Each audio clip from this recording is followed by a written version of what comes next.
রাজ্যের প্রতিটি কাজ যেমন অস্বচ্ছ, তালিকা ততটাই অস্বচ্ছ হবে। এটাই তো এখন আপনাকে আশা করে রাখতে হবে। মানে স্বচ্ছ হবে এটা আপনি আশা করার জায়গাতে আর নেই।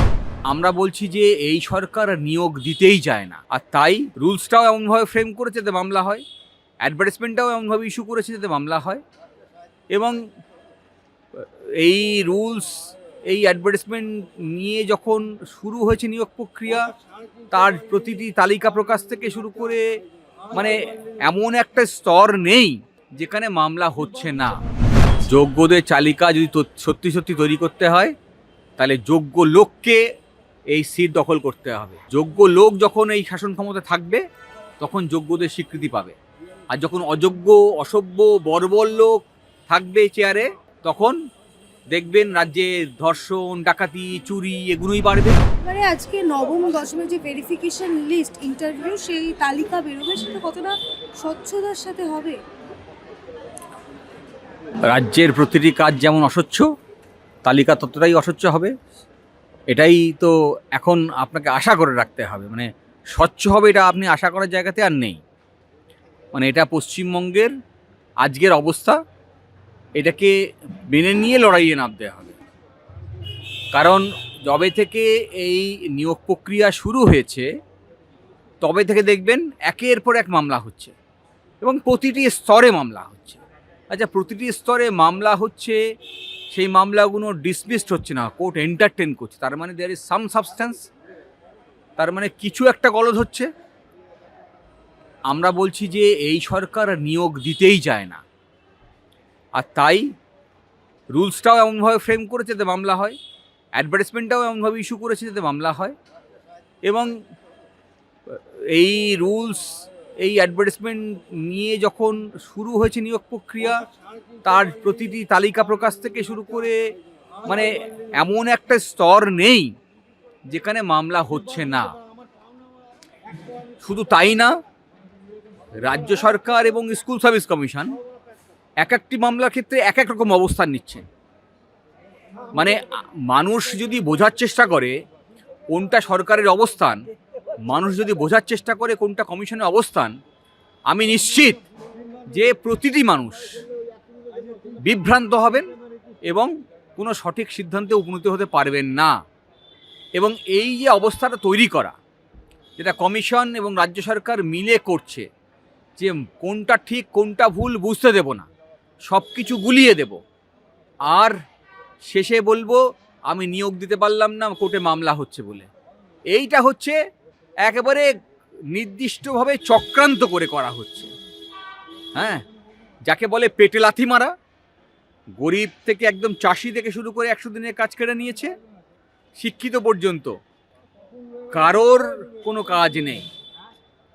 এবং যারা এই মুদি দোকানে কাজ করতো, গ্রিলের দোকানে কাজ করতো, তারা বলছে তাদের কাজও চলে যাচ্ছে। তার কারণ মানুষের কাছে যদি টাকা না থাকে, যদি ঘর না বানায়, তাহলে গ্রিলের কাজ হবে না। যদি মানুষের কাছে টাকা না থাকে, তাহলে মুদি দোকানেও কম যাবে। হ্যাঁ, রেশনের দোকানে ভিড় করেও পাবে না, সে তো খেয়ে নিয়েছে আর এক মন্ত্রী। ফলে এই হচ্ছে বর্তমানে রাজ্যের অবস্থা। ফলে এইসব প্রশ্ন করে আর কিছু লাভ নেই, এখন যেতে হবে অ্যাকশনের দিকে। হ্যাঁ, মানুষ তাদের সিদ্ধান্ত নিতে হবে এবং সেই সিদ্ধান্ত ইমপ্লিমেন্টের জন্য অ্যাকশনে নামতে হবে। কিন্তু স্যার, আমরা বারংবার দেখতে পাচ্ছি রেজাল্ট বেরোনো থেকে শুরু করে তালিকা বেরোনো, বারংবার যে ওয়েবসাইট, যে সময় বেঁধে দেওয়া হচ্ছে, সেই সময় ওয়েবসাইটে গন্ডগোল হচ্ছে। সরকারি দুরবস্থা আমরা বারংবার দেখতে পাচ্ছি এসএসসির ক্ষেত্রে। যে সরকারটাই গন্ডগোলের, সেই সরকারের সব কাজই গন্ডগোলই হবে। এ তো নতুন করে ভাবার কিছু নেই। আমি তো বলছি এরা কেউ নিয়োগ দেবে না, আর নিয়োগ না দিতে গেলে যত রকমের বাহানা দরকার, যত রকমের ঝঞ্ঝা দরকার তা করবে। প্রতিটি স্তরে রাজ্য সুপ্রিম কোর্ট পর্যন্ত যাচ্ছে। আমি অন্য জায়গায় যেতে চাই, এই মামলা করার পয়সাগুলোকে দিচ্ছে। যখন আপনি অন্যায় করেছেন, ভুল করেছেন, আদালত বলে দিচ্ছে অ্যাপিল করার অধিকার আপনার থাকতে পারে, কিন্তু পচা মামলা নিয়েও আপনি অ্যাপিল করবেন। কিন্তু যোগ্যদের তালিকা দেওয়া তো এসএসসির কাজ, রাজ্য সরকারের কাজ, সেটা নিয়ে কেন সুপ্রিম কোর্ট যেতে হচ্ছে? যোগ্যদের তালিকা যদি সত্যি সত্যি তৈরি করতে হয়, তাহলে যোগ্য লোককে এই সিট দখল করতে হবে। যোগ্য লোক যখন এই শাসন ক্ষমতা থাকবে, তখন যোগ্যদের স্বীকৃতি পাবে। আর যখন অযোগ্য, অসভ্য, বর্বর লোক থাকবে চেয়ারে, তখন দেখবেন রাজ্যে ধর্ষণ, ডাকাতি, চুরি এগুলোই বাড়বে। তাই রাজ্যের আরজি করে যেমন ধর্ষণ হচ্ছে, তেমন মন্ত্রীরা চুরি করছে।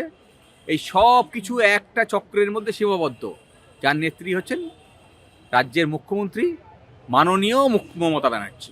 2016 সালে যারা ওয়েট লিস্টেড ক্যান্ডিডেট রয়েছে, বয়স পেরিয়ে যাওয়ার কারণে যারা চাকরি পাচ্ছেন না এখন, তাদেরও ইন্টারভিউ তালিকার অন্তর্ভুক্ত করতে হবে একেবারে বিচারপতি অর্ডার।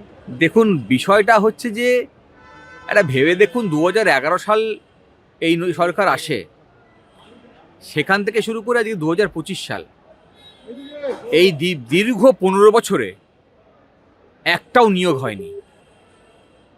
তাহলে যার বয়স যেদিন লেফট ফ্রন্ট সরকার চলে যায় 20 ছিল, আজকে তার বয়সসীমা শেষ। এই 15 বছরে সে নিজে একবার সুযোগ পেল না সে নিজে যোগ্য না অযোগ্য এটা প্রমাণ করার জন্য। যদি সে যোগ্য হতো, তার যোগ্যতার প্রমাণ দেওয়ার সুযোগ পেত, তাহলে সে একটা চাকরি পেত। আমরা কেউ চাইছি না যে আমরা অযোগ্য হয়েও, যোগ্যতা না থাকা সত্ত্বেও একটা চাকরি দেবো। আমি বলছি আমি যোগ্য না আমি যোগ্য নই, আমার তো একটা প্রমাণ করার জন্য একটা সিলেকশন প্রসেস করতে হবে, একটা নিয়োগ প্রক্রিয়া শুরু করতে হবে। আপনি করলেন না। এই রকম মানে নির্মম কোনো রাষ্ট্র ব্যবস্থার দায়িত্বে থাকা মুখ্যমন্ত্রী হতে পারে আমি ভাবতে পারি না। যিনি রোজ গাড়িতে করে, হেলিকপ্টার করে ঘুরে বেড়ান, তিনি জানেন না যে প্রতিনিয়ত মানুষ খেতে না পেয়ে রাস্তার ধারে চাকার তলায় পিষে মরছে, মানুষ গলায় দড়ি দিচ্ছে, সুইসাইড করছে। হ্যাঁ, তাহলে আপনি একদিকে আরাম করে ঘুরে বেড়াচ্ছেন, আরেকজন লোক সুইসাইড করছে আপনার কর্মকাণ্ডের জন্য। এই প্রত্যেকটা মানুষ যারা সুইসাইড করলো, এগুলো আসলে সুইসাইড নয়, এগুলো প্রতিটা মার্ডার। আর এই মার্ডার কেসের আসামি হচ্ছেন এই মমতা ব্যানার্জি, যার নীতির কারণে যিনি ইন্ধন জুগিয়েছেন এদেরকে গলায় দড়ি দেওয়ার, সুইসাইড করার। এই প্রত্যেকটা আত্মহত্যার ঘটনার দায় নিতে হবে রাজ্য সরকারকে, এবং খুনের কেস রুজু করতে হবে মুখ্যমন্ত্রীর বিরুদ্ধে। কিন্তু ইন্টারভিউর যে নাম্বার, সেই নাম্বার একবারে মুখ বন্ধ খামে আদালতে জমা করতে হবে। ইন্টারভিউ ভিডিওগ্রাফি করবে কিনা সেটা কমিশন জানাবে। ভিডিওগ্রাফি কি আদৌ হবে কমিশন যদি জানায়? দেখুন, এরা ভিডিওগ্রাফি করলেও চুরি করবে, ভিডিওগ্রাফি না চুরি করলেও চুরি করবে। যে চোর, সে যদি 5টা তালাও লাগিয়ে দেন, তাহলে দেখবেন যে 5টা তালা কীভাবে ভাঙতে হয় সে সেটাই খোঁজার চেষ্টা করে। চোরের তো একটা অভিমুখ থাকে। যে লেখাপড়া শেখে সে কী করবে? পরীক্ষার আগে লেখাপড়া করতে বসবে। আর যে চুরি করবে সে পরীক্ষা কীভাবে চিটিং করবে সেটা ঠিক করবে। তাহলে যে চোর, তাকে আপনি ভিডিওগ্রাফি করতে দিন আর সিংহদ্বার লাগিয়ে দিন, সেও সব ভেঙে চুরিই করবে। চোর কোনো দিন ভালো কাজ করতে পারে না। স্যার, এই যে এক্সপিরিয়েন্সে 10 নম্বরের যে মামলা আমরা প্রতিনিয়ত দেখতে পাচ্ছি অমৃতা সিনহার বেঞ্চে হচ্ছে, সেই মামলাটা ঠিক কোন জায়গায় দাঁড়িয়ে যদি একটু, আপনি তো নিজে সেই মামলায় রয়েছেন। মামলা চলছে, আমরা যা আইনি সওয়াল সেটা করার চেষ্টা করছি, এবং একথা নিশ্চিতভাবে বলতে পারি যে এই রুল সমস্ত মানুষকে সমানভাবে ন্যায় দিতে পারবে না। এই রুল তৈরি করাই হয়েছে যে যারা ঘুষ দিয়ে চাকরি পেয়েছিল তাদেরকে জায়গা করে দেওয়ার জন্য। এই রুল মুখ্যমন্ত্রী মমতা ব্যানার্জির কথা মেনেই তৈরি করা হয়েছে, যিনি 7 তারিখে ইন্ডোর স্টেডিয়ামে বলেছিলেন যে যারা টেন্টেড তাদের জন্যও আমি ভাবব। ফলে রাজ্য সরকারের মুখ্যমন্ত্রী যে কথা বলেছেন সে কথা মেনেই এই রুল তৈরি করা হয়েছে। ফলে এই রুল যা সব মানুষকে ন্যায় দিতে পারে না, তা কখনো আইনসম্মত হতে পারে না, বাতিল হওয়া উচিত। স্যার, একেবারেই শেষ একটি প্রশ্ন। রাজ্যে যেখানে চাকরি হচ্ছে না, শিক্ষকরা একেবারে রাস্তায় রাজপথে আন্দোলন করছে, সেখানে এখন বাবরি মসজিদ হচ্ছে, 5 লক্ষ ঘন্টা গীতা পাঠ হচ্ছে, চিকেন প্যাটিস বিক্রির জন্য একজন সাধারণ মানুষের কাছ থেকে রুজি রুটি কেড়ে নেওয়া হচ্ছে, কি বলবেন? একজন নয়, 2জন, 3জন। আসলে এই যারা ওখানে গীতা পাঠ করতে গেছিল তারাই মেরেছে, তারাই ছবি তুলেছে, ভিডিও তুলেছে, তারাই ছড়িয়েছে। খবরের চ্যানেলে এখন শুধু এই চিকেন প্যাটিস নিয়ে চলছে। এখন এই যে একটা নির্দিষ্ট ধর্মের মানুষকে ভিডিও করে ছেড়ে দেওয়া, ওই শ্যামলের কথা তো কেউ বলছে না, যার চিকেন প্যাটিসটাও পুরো ফেলে দেওয়া হয়েছিল। যাকেও একই রকমভাবে চত্থাপ্পড় মারা হয়েছিল।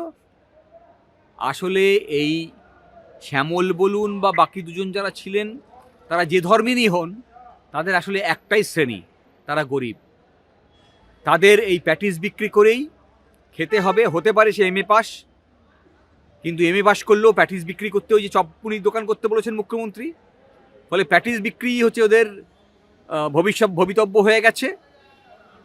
আর তাই করে যখন তারা নিজেদের মিনিমাম রোজগার করার চেষ্টা করছেন, তাকে লাথি মেরে আসলে গরিবের উপর লাথি মারতে হবে। ওই প্যাটিস বিক্রি করে ওর বৃদ্ধ বাবা মাকে খাওয়াবে, ওই প্যাটিস বিক্রি করেই ও বাচ্চাকে লেখাপড়া শেখাবে, ওর পরিবারের ভরণ পোষণ করবে ওই প্যাটিস বিক্রি করেই।